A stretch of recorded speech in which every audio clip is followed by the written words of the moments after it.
Hello mga kasabong, ngayon yung Anthony sa El Nino Conditioning System, ang observant na pagmamanok. Shoutout sa lahat ng members ng El Nino Conditioning System. Shoutout sa lahat ng subscriber, shoutout sa lahat ng followers, shoutout sa lahat kong viewers, sa lahat kong sharer, at sa lahat na nagla-like ng aking mga video. At yung madalas nanonood na taga United States, salamat po sa inyo. Taga United Arab Emirates, may bago akong member taga Dubai, may bago pa akong member taga Morocco, may mga bago akong member mga seaman, OFW. So lahat ng members mga Pilipino, shoutout sa inyong lahat. Hindi ko na kayo may isa-isa, mahigit na kayo 100 plus. So may share naman ako sa inyong idea, di ba? Sa lahat ng vlog, sa kadalasan ng vlog ko, pag about na sa breeding, hindi ako naniniwala sa pagpupure ng manok. Pero kung maraming naniniwala sa pagpupure, tuturuan ko kayo kasi alam ko din naman ang pagpupure. So, ang paniniwala ko kasi, mas maraming crosses ang manok mo, mas hybrid. Basta maayos ang pag-breed mo, maayos ang selection mo. Selection pa rin po ang kailangan. Kahit multiple cross pa yung manok mo, kahit multiple breeding pa yan ang manok mo, nasa selection pa rin po. Paano ba na-create ni Walter Kelso yung Kelso niya? Di ba maraming bloodline yan? Kelso is composed of 4 bloodlines. Boston, Gilulig Hats, Maklanahan, Claret, at ano ba yun? Basta kahit hindi ko lang masyado na, basta maraming composition yan. Typewriter, may typewriter pa ata yan. May typewriter blues. Yan, naalala ko, typewriter blues, Maklanahan, Boston, tsaka Gilulig Hats. Ang sweater, ganun din. Halo na rin yan. Tapos, ang may-ari lang yan, ang sikat nga na gumagamit niyan ay si sweater na dating handler ni Kelso. Ganun na po yun. So, ang kaniyong sweater, marami na rin po yung composition na blood. Napa-pure lang yan sa ganyang karakteristik, ganyang fighting style na multiple shuffler. Tapos, yung ano naman, yung Kelso single stroker pero napagwapo din nila. Kaya ang pagbibreed ay pagmimix ng maraming dugo. Ang Kelso, 4 na nga yan. Paano pa ang Boston? Galing din yan sa maraming crosses. Kaya, so it means ang isang bloodline, multiple cross yun, may infusion talaga yan. So, kung hindi nyo pa alam paano mag-pure ng manok sa isang karakteristik, i-share ko sa inyo. So, ang madalas nating nakikita kasi, yung broodcock kasi yun ang nananalo. Ang brood hindi kasi nalalaban, pero ang mga anak niya, makikita natin kung nagpapanalo, mataas ang winning percentage ng mga anak niya. So, it means winning line yung hinahin na yan. So, ang pagpili, kahit battle cross pa yan, basta winning line ng mga anak, pumili ka ng inahin na nagpapanalo ang anak. Pumili ka rin ng broodcock na ang mga panalo ay impressive. Pag sabit na ng impressive, 1-2 palo lang patay na kalaban. At least 3 times winner, 4 times winner. Yung broodcock namin dito is 6 times winner lahat sa derby. Ang broodcock sa bayaw ko. Ako naman, kahit ang gamit ko is 1 time winner, pero ang mga anak, mayroong 3 times winner, mayroong 2 times winner. Kaya, nasa selection pa rin yan. So, palagay natin, ganito po paggawa. Broodcock, BC, broodcock, at broodhen. BH broodhen. So, pinag-mate mo yan. So, pinag-mate. Yan. Unang anak nila, ito pinag-mate mo, ang broodcock at broodhen, pinag-mate mo, ang unang anak nila is 50-50. 50% Ang sa side sa nanay, 50% din. Paano ito ha? Scientific to na breeding ha. Scientific to na breeding. So, yan ang unang resulta nila. So, 50-50. Ang sunod, pag ang anak na to ay binalik mo sa broodcock, ang anak na babae ay binalik mo sa broodcock. Pag ganyan, ang anak na babae ibalik mo sa broodcock, yan ang tinatawag na 3/4, 1/4. 1/4 sa side sa brood hen, 3/4 sa broodcock, ha? So, 3/4 at dito 1/4 or 75-25. Ha? Yan ang ibig sabihin. Ang broodcock, pinagmate sa brood hen, 50-50 ang anak. Ang broodcock ibinalik sa anak, galing dito is 25 na to, 1/4 na lang, ito 3/4. Yan po ang tinatawag na 3/4 sa part sa broodcock, 1/4 sa pag dito ka, nagbalik sa broodcock. Pero doon ka magbalik sa brood hen, ganun din, ang magiging mataas, ang 3/4 din ang babae, kasi yun ang nabalikan, at 1/4 ang sa side sa broodcock, nga broodline. So, mo yun ha. So, ito pa, ang anak nila is, yan na yun. Ibalik pa natin isang bisis sa broodcock ang anak nila dito. So, ito ay ang kalahati ng 25 is 12 kasi kalahati lang ang side eh. 12.5 at 87.5 ang sa kabila ng bloodline. 87.5 ang sa broodcock na side at 12.5% ang sa brood hen. So ang tawag nito, ito na yung tinatawag na 7-8-1-8. Ito na yung tinatawag na 7-8 at 1-8. Ha, ito na yung tinatawag na 7-8-1-8. Oh, bakit explain ko yan bakit tinatawag yan 7-8-1-8, 3/4 1/4 at 50-50. So ito na yung 7-8-1-8. So ilang generation yan? First generation, second generation, third generation na balik sa broodcock. Yan ang tinatawag na 7-8-1-8. So kung alam nyo ang math, 1/2 plus 1/2 is equals 1 whole. So 3/4 plus 1/4 is equals to 1 whole. So 7-8-1-8 is equals to 1 whole. As a whole ba? As a whole. So yan po ang kwentada by percentage and by fraction. Percentage is 75%, 25%, 50%, 50%. Dito naman 87.5% and to 12.5%.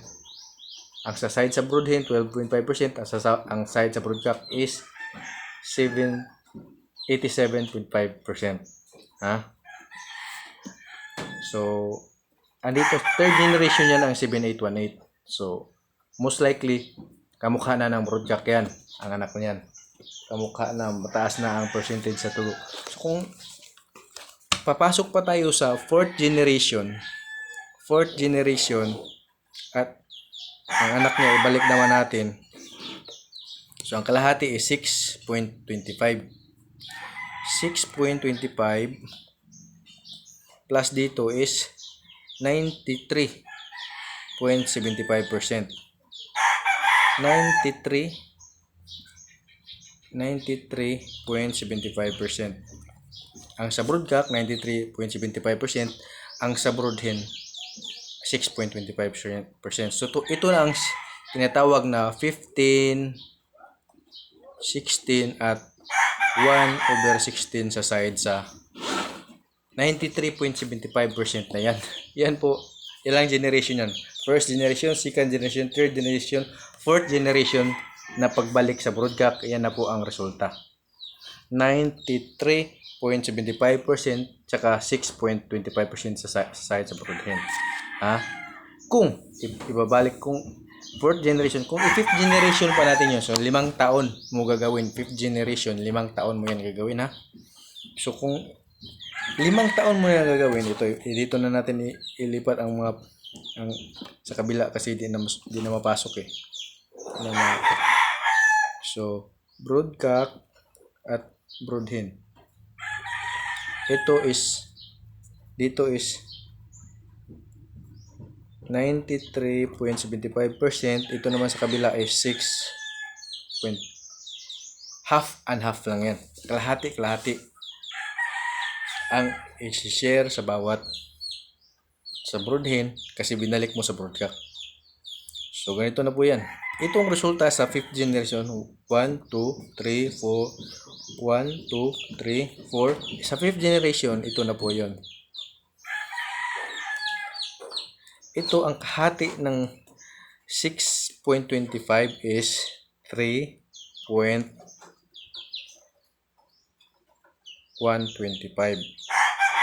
Ha? So, ang bilis ko sa math, no? Walang kalkyo. Dito naman, ang kulang dito is 96.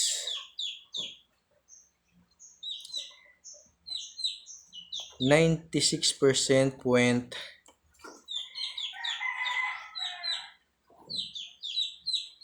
87.5. Walang kalkyo.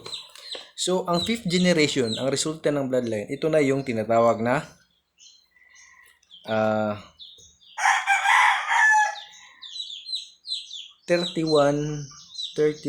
over 32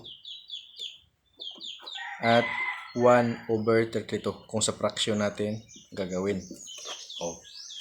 Ang 5th generation is almost 100% na, 96 na. Kung i-round off na niyo, 5th generation is considered pure sa one side kung saan ka nag-inbreed. 5th generation, gawin mo yan 5 years kasi every generation is 1 year eh. So, ang 5th generation na pure is 96% pure sa side sa broodcock. Ganyan po yan ha. Sana nagets nyo yan. Kung yan na po ang 5th generation ang makonsider na pure kasi 96, i-round off mo yan is 100% na yan. Kung aabot ka pa ng 6th generation, 7th generation, ayun, mas mataas yun. Pero ako sa 5th generation lang, okay na yan, 100%, halos 100% na yan. Diyan na lumalabas sa mga di natin inaasahang pangyayari. Kaya 5th generation for me is the one to be considered pure. Ha? 5th generation, kaya mahal ang pagpupure ng manok. So, kung ganyan kayo mag-considered sa pure. Kasi pag ako mag-consider na pure, pag nagpapanalo niyan, i-consider ko yan na pure. Tsaka ako mag-i-inbreed dyan. Para pure sa ganong komposisyon ng bloodline. Pareho lang sa Kelso, sa sweeter. Ang mga sikat lang, sweeter. Sweeter is a Kelso and a Yellow Leg Hats. Ang Yellow Leg Hats ay Boston at McLean Hats na mixture. So, ang Yellow Leg Hats ay Boston at Butcher at Claret na komposisyon. So, marami na yung komposisyon bago nila ginawang bloodline. So, wala po talagang pure na isang bloodline. Kasi ang bawat bloodline ay komposisyon ng maraming bloodline. Kaya gumawa tayo ng sarili nating bloodline. Tulad nito. 5th generation, may pure ka na sa broodcock mo na nagpapanalo. Palagay natin, 2 years old lang pero naka 4 times winner na. Meron ako dito, 2 years old, 2 times winner na. Kung i-pure ko yan, siguro 7 years old na yan, may pure na ko yan. Kung magbalik ako ng mali, kung hindi siya mamamatay. Ganon po, 5 years, mag 7 years old na yung broodcock ko sa 2029. So, doon may pure na akong Supremo Black kung gagawin ko yung pag-i-inbreed sa isang linyada na nagpapanalo. Ganun po yun ha. Ganun po. Ganito po ang guide. Unang generation 50-50. Second generation 3/4, 1/4. Third generation 7/8, 1/8. Fourth generation 15-16 over 15, 16, 1/16. Sa 5th generation is 31/32, at sa kabila ay 1/32.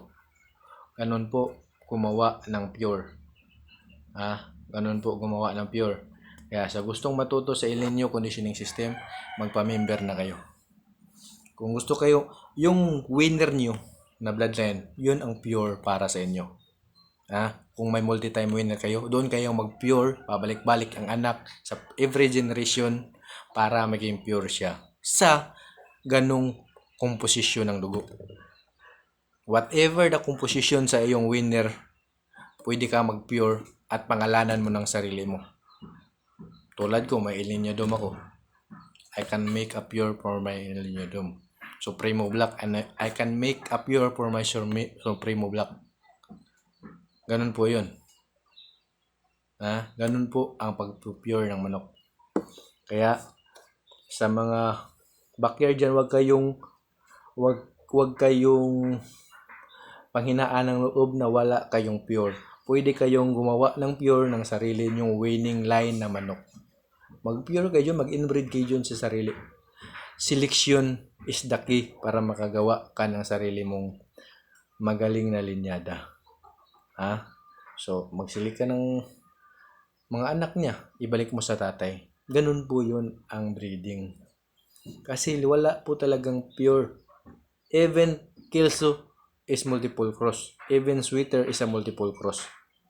Ganito lang ginagawa niyan sa mga nagpa-originate niyan para magiging pure sa isang blood composition.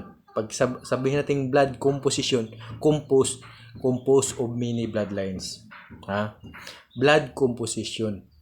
So Sweeter is a multiple blood composition.